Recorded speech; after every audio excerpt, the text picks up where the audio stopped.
কাস্টমারের লোকেশনে আমি এসে বসে রয়েছি পার্সেলটা নিয়ে।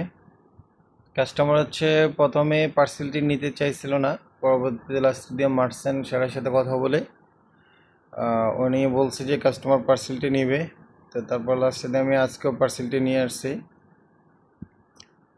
তো কাস্টমারের জন্য ওয়েট, এই যে কাস্টমার আসতেছে, ইনি হচ্ছে কাস্টমার। ষোলো টাকা করে দিন। 50 টাকা। তো 900 টাকা কত হয়েছে তো?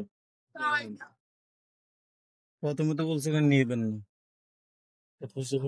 নিতাম তো সরি ইয়া তো নাই কত ছিল আর কিছু লিখব পরে কিছু দেবে।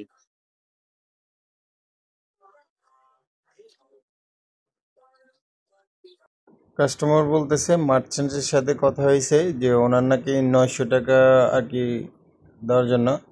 তো তারপর লাস্টে হচ্ছে কাস্টমার আমাকে 1000 টাকার নোট দেয়, তারপর হচ্ছে আমি ওনার থেকে 900 টাকা রাখি।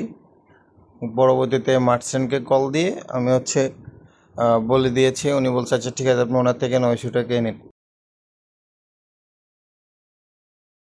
তো আমি তারপরে এখান থেকে চলে আসি। তো এরকম আরও ভিডিও পেতে অবশ্যই আমার টিকটক আইডি, ফেসবুক আইডি আপনারা ফলো দিয়ে রাখবেন। ঠিক আছে, আসসালামু আলাইকুম।